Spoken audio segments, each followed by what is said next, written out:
What's up, my peoples?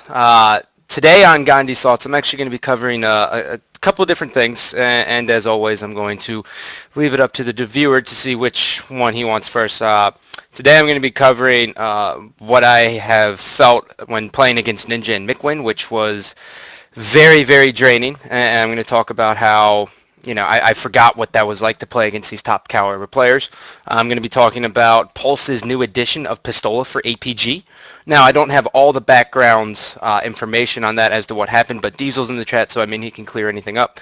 And the last thing I'm going to talk about is communication, which is something that when I used to play, never really did well because that's why we acquired a coach so early because Shockwave and I weren't the best communicators. But I'm going to talk about those three things. So if you want me to talk about the Pistola, acquiring Pistola first, one. If you want me to talk about playing Ninja and friends, press 2. And if you want to talk about communication, press 3. So whichever one that is, this gives me time. God, I already forgot which one 2 was. Pistola was the first one. Okay, so second one was Ninja and Friends. Okay, I got it. Hmm. So that's Ninja was 2. Okay. 1, then 2, then 3. Okay. Well, we're gonna call it a middle. So I'm gonna go with Pistola first. So for those of you who don't know, APG was dropped from Pulse Esports, and they decided to pick up Pistola. Now Pistola was kind of floating around. Since Ogre 2 and Team Instant kind of disbanded, he hasn't really had a team to be on. So at the most recent AGL, it was him, Sargoth, Kobe's Too Fast, and Lunchbox. I don't know what place they got, but regardless, he's still a force. Everyone saw his little trash talking video where he stood up and said something to Ninja. No one actually knows because it was kind of all slurred together, but you heard ass and you heard something else. But they got third. Wow, that's really, really impressive. I had no idea. But so talking about Pistola here on this team, this is kind of like the first time since Team Dom formed back in Halo 1 where we've seen 3 All-Stars on one team. Now, for those of you who don't know what Team Dom was way back in the day, STK was composed of Ogre 1, Ogre 2, Strange Purple, and it was either Clockwork and Saiyan interchangeable right there.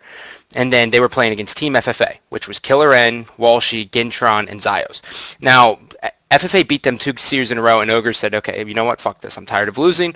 We're picking up 2 main Slayers. So they pick up Killer N and they grab Walshy. So Killer N, Ogre 1, Ogre 2, these 3 were dominant players.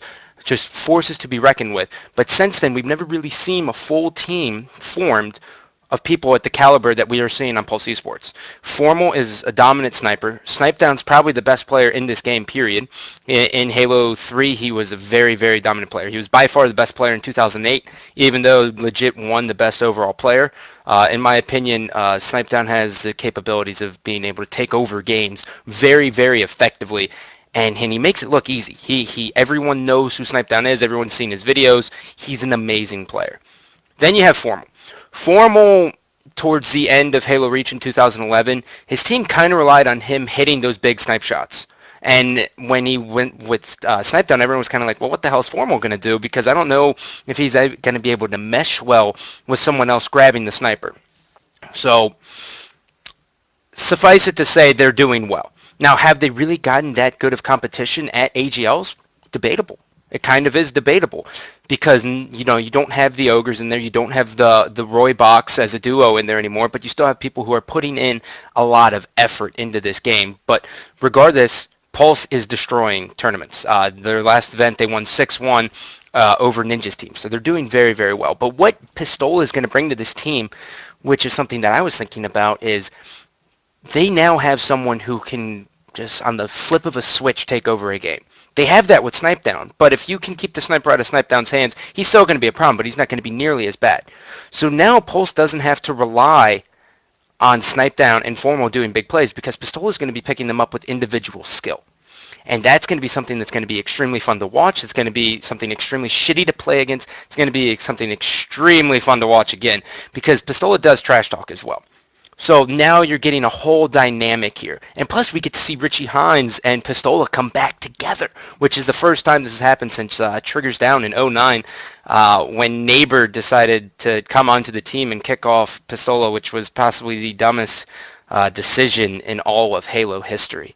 I don't know why you would ever drop Pistola from a team, but hey, cheers. You guys formed Final Boss. Congratulations. But so really, looking at the team, it's scary. You can't say anything else besides the fact that it is a very, very scary team, and I think everyone should be happy about it.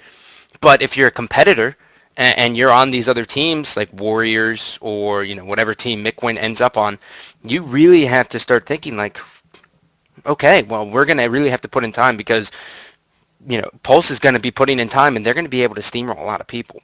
Now, what do people think of APG? APG is a lot, plays similar, kind of. Not really, but if you really wanted to make a comparison, it's about it. APG plays similar to Pistola, but not at the same dominant level. APG is known for great individual skill, charging consistently, and outshooting people.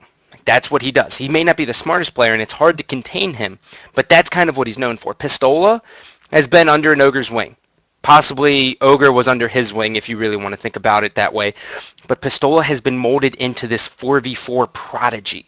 He is just the beacon of light and competitive 4v4. And he's going to be bringing that to this team. So now Pulse, they don't have to worry about APG going off randomly. There's going to be no commitment issues because Pistola loves Halo. He loves Halo. He loves everything about it. And that's something you really want to look for, especially in the state of the game where the game is in this state of the game. That's the ticket. So that's good. You're going to have dedication. There's going to be streaming a lot, I got to think. And you're going to have a damn good time watching them. Now, will anyone be able to beat them? That's very, very questionable. And I don't. I think the answer is no right now.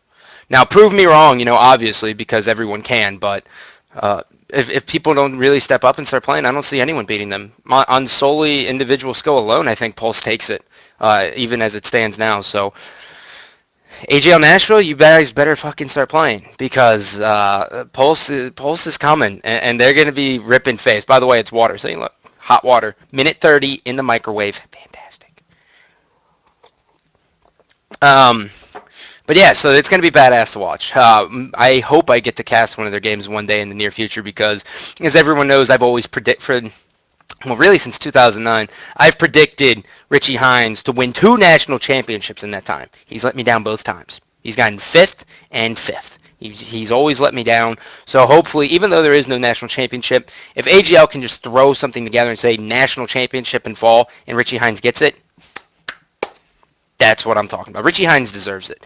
He's definitely been there. And as everyone knows, the shut-off Xbox is kind of, go say I'm a scumbag? Perhaps. It's whatever. So, but the next thing, next on the list is going to be talking about my encounter with pro players, which is the first time in Halo 4 yet. So, number one, it's online. So I'm not acting like I'm good. I'm going to get that out of the way. In no way, shape, or form am I here to say, oh, I'm so much better than these guys. Oh, No. It's not how it works. But what I did realize and what I did remember, now, in case none of you know who I am, I haven't played competitive Halo since 2008. In fact, I really haven't played Halo at all since 2009. I've kind of gotten by with pros teaching me strategies on the map where people were like, oh, Gandhi doesn't even play. He doesn't know what he's talking about. But I did. But I just never played, so how can honestly anyone believe me? So moving forward, so this is the first time I've actually had an encounter with people who are actually really good, and it's kind of scary when I think back to that feeling, because when you're playing against people of this top caliber, you're thinking about everything you're doing. You're thinking about your moves, your positioning, where they're going to be, how you should set up, how to take things back, and it's this humongous chess match, which a lot of people forget about, but it really fucking is. So it's scary. It's kind of scary in its own way. But so when we're playing them, communication's there. You have to think about every single thing. And the thing that really creeps up on you is how draining it is on you.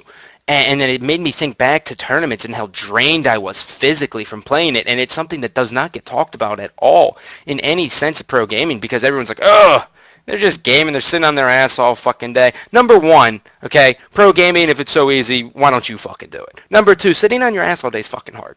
All right? Your back starts giving. Your legs start cramping up. You can form a blood clot. You can die when you stand up. It's not good. All right. So I don't want to hear any of that bullshit anymore.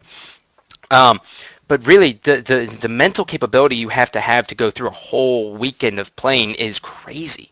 Like, you honestly have to be playing at the top caliber against, or you have to be playing top caliber players at all times just so you can build this up. That's why LANs were so big.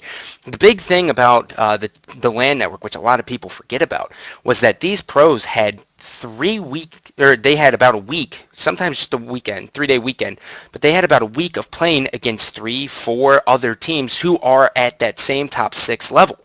And this does a lot of things. One, you get to work on so much. But two, you get to really just increase your mental ability to play against these top players. So if you get out early, if you lose winners bracket round 2 for whatever reason to whatever trash cans, you're playing against, when you're coming through that losers bracket, you're going to get fatigued.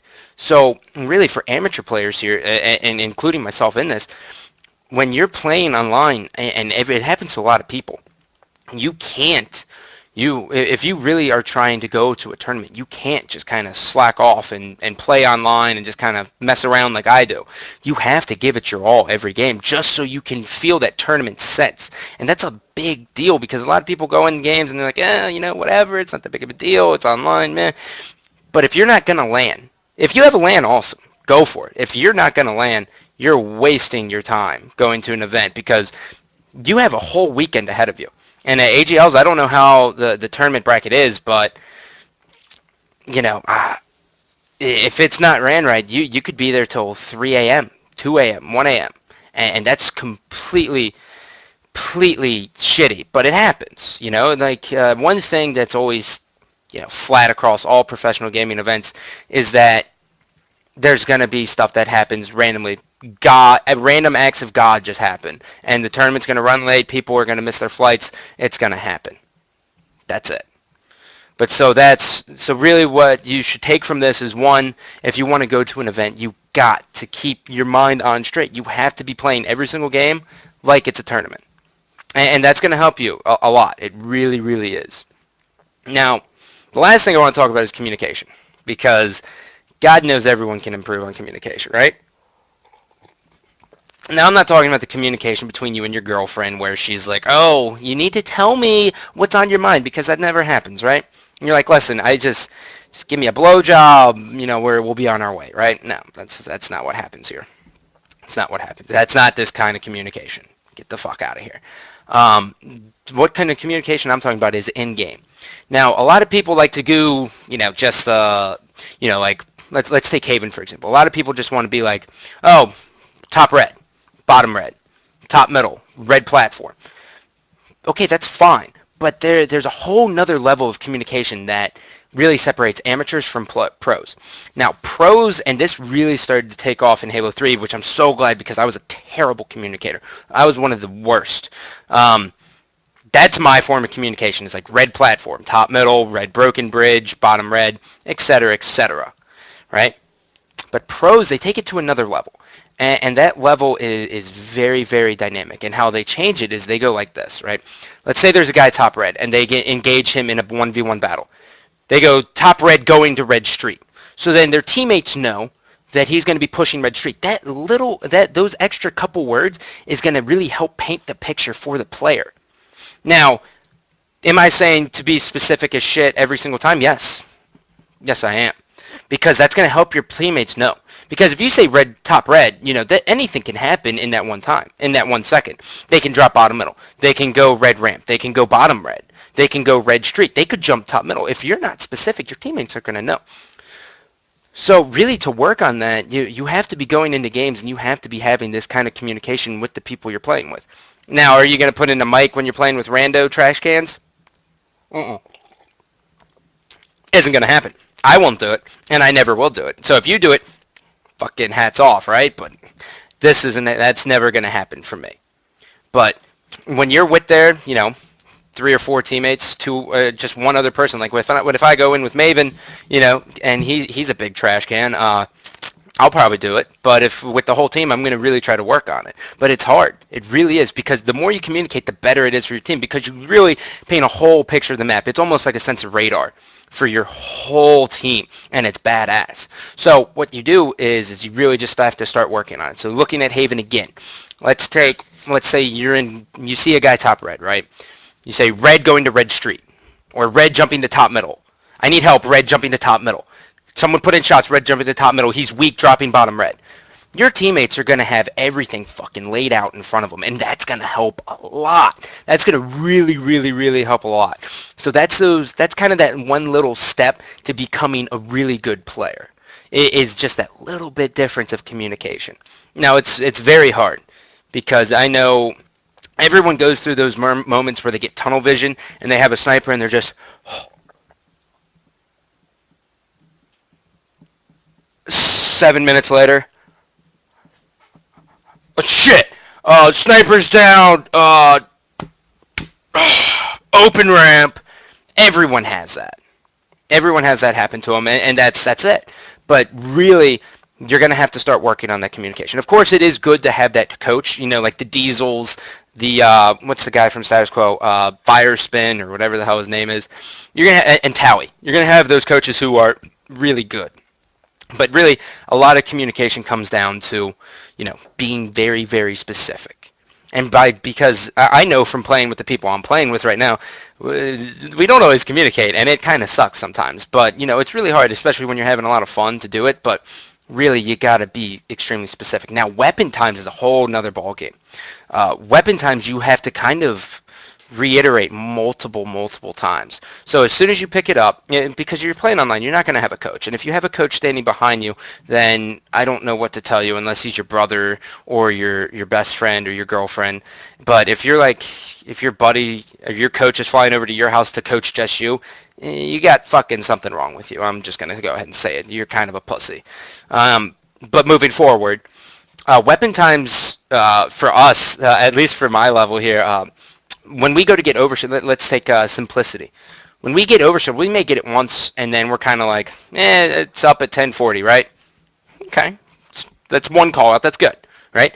There's a lot that happens in 2 minutes. There's a lot that happens in 2 minutes, and you're going to forget, and you're going to get caught up in either point flags or, trying to use the rail gun, but you still can't for some reason, and it's embarrassing even when you pick it up. It's whatever. That's going to happen. That's life. But so really to take that one notch ahead, moving forward here, you really got to do it again, right? So whoever picks up the overshield just got to be like, it's going to be up at 1040. A couple minutes go by, or not a couple minutes, obviously. Whoa, slow down, Scott. You're getting ahead of yourself. The next thing you would want to do is, come 11 minutes, 11:40. Be like, guys, remember, overshield's going to be coming up at 10:40. We got to get in position. And then, you can start going there. And then once 11 hits, you got to do it again. Guys, we have 20 seconds to overshield. Guys, we have 10 seconds to overshield. We got to get this overshield. Because overshield on Simplicity and all these maps that have it, especially Dispatch, you have to be in a good position or else you're not going to get it. You're just not going to get it. And if you don't get overshield on Simplicity versus a good team, you're fucked. You are completely screwed. But just that little bit of a difference. And you can see the difference just in me talking about it, where you go, Simplex. Simplicity, dog. I call it what's in Team Throwdown, son. Just that little bit of a difference you can hear just by picking it up once and you're like, 1040, and then the next team picks it up at 1038. There's no reason. If you get the overshield and you get the power weapons, you should know exactly what time they're up. Now, I'm not saying go, and I'm saying go out of your way for overshield, but for the sniper, if your team's set up, don't go out of your way. Wait for it and just know that it's going to be coming up. Yeah, that's really all I got for this episode, but I just saw a question from It's Logical, so I'll go ahead and answer. The question is why does Gandhi play with trash cans like Maven and this George Bra? Number one, I haven't played with George Bra yet, so take that. Number two, I've addressed this probably in every single episode, so I'm going to keep it short and sweet. Number one, we all have our games where one's better than the other, but Hollis is kind of like the staple. Hollis is kind of like the best player on our team. But I'm having fun. And a big part of playing Halo for me right now is actually having fun. And Maven and I go way back, all the way back to 2005, and we're having a blast. And I don't want to play with people who are a lot better than me because I feel like I'll get carried. And I don't want to get carried. I want to get better in my own ways. But yes, George Bar, we will play. But so if anyone else has any, these are kind of like the tips here, right? So really what you should be taking from this is, number one, just to kind of wrap up Gandhi's thoughts, because my mind goes fucking a little crazy. Number one, every time if you're preparing to go to an event, there's kind of use it as like a 3-week crunch, right? 2-week crunch, 3-week crunch. In those final 3 weeks before an event, you should be treating every single game like it's a tournament game. And by that I mean call outs, thinking about your positioning, thinking about where the other team's going to be positioned. Think of it as a humongous chess match. You should be thinking about 2 to 3 positions ahead. And I know it's really fucking hard with sprint, and it always happens to me, and it always happens to Maven, and it always happens to Halls, is that we sprint way too much. So you have to really start thinking about that. So think a couple moves ahead, and then that's that. Okay? The second thing, work on the communication. Specifics are key. Now, when I say specifics are key, if you just want to listen to this part at the end of for the YouTube video, whatever, I don't care. Specifics are key. Instead of just saying red 2 or top red, taking Haven, instead of just saying top red, tell your teammates where he is going, where you last saw him move to.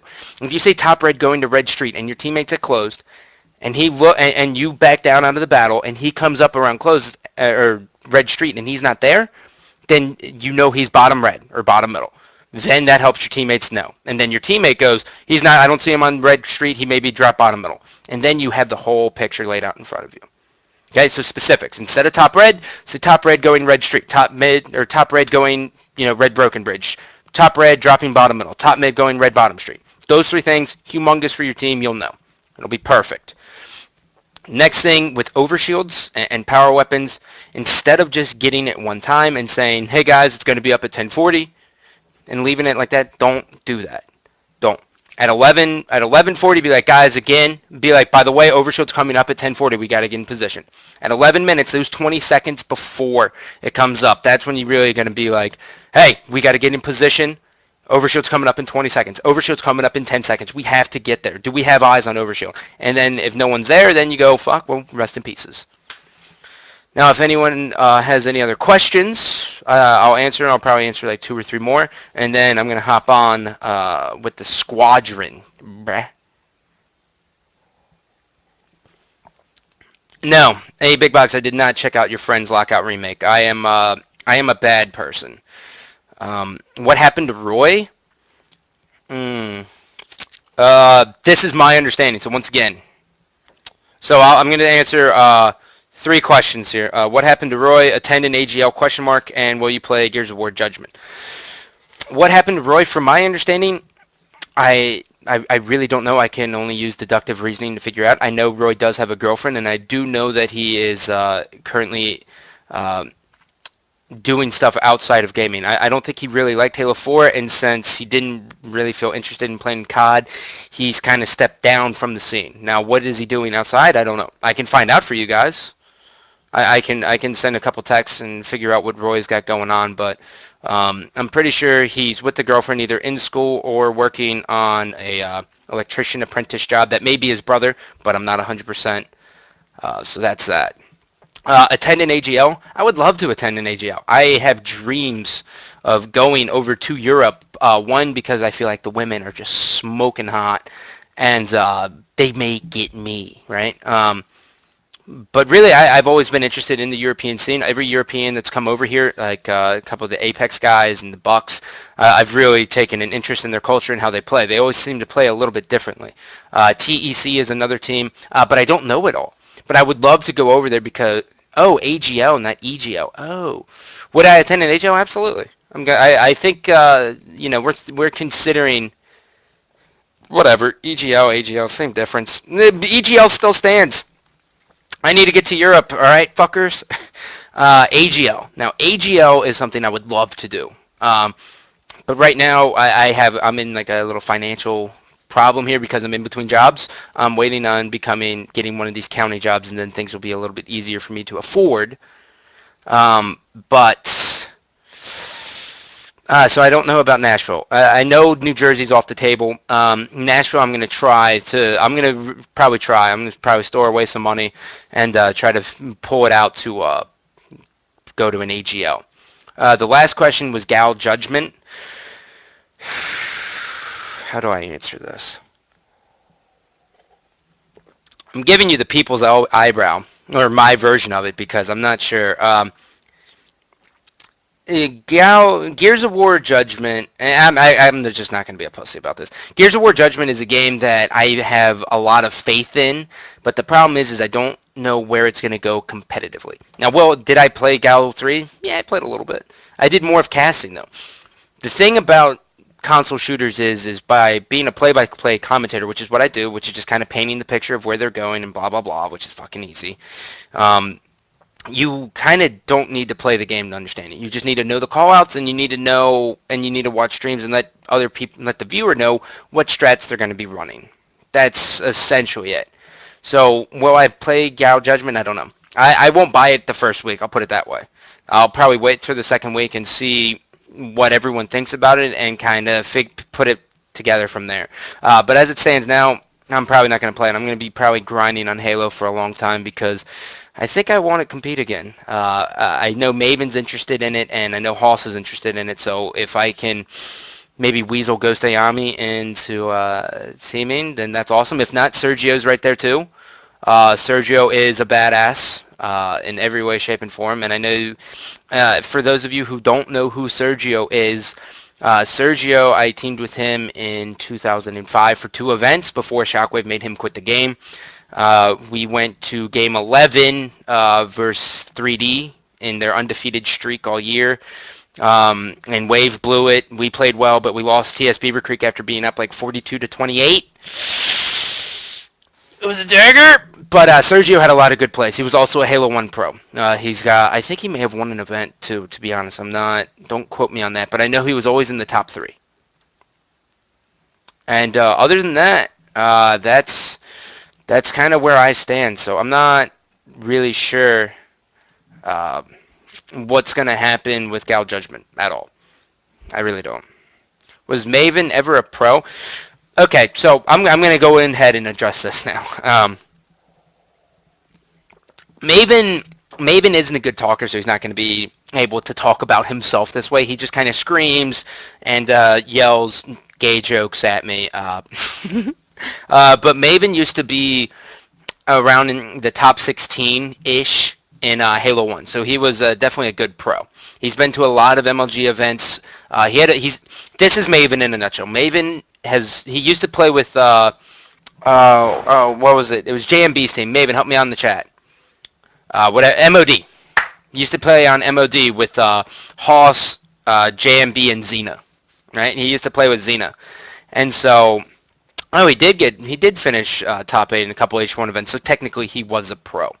But so really, this is Maven in a nutshell. Maven in a nutshell is a player who has a really good shot, but is completely retarded. So somehow I'm trying to mold him into the whole package where 2 hands meet together and become interlocked instead of just having a good shot and no fucking brains. So he's funny, right? He's a funny guy, but he's retarded in every way, shape, and form. So it's good. It is good. But so Maven, he has potential. He didn't really play Halo 3 or Halo Reach. In that time, he was going over to StarCraft. Okay. But other than that, yeah, that's Maven in a nutshell. Now, Hoss, on the other hand, I'm pretty sure Hoss played Halo 1. I don't think Hoss ever has had any real outstanding accomplishments in the sense that Maven has with the top 8 finishes, but Hoss has always been a very good player, and he's a badass. He's probably the best. He is the best player on our team of our trio as it stands right now. So that's where he kind of lies. But that's going to do it. I hate it muted. That's going to do it for Gandhi's Thoughts. I'm going to take this down, change the broadcast title, set up the camera angle, and we are going to start playing Halo 4. So thank you guys for tuning in.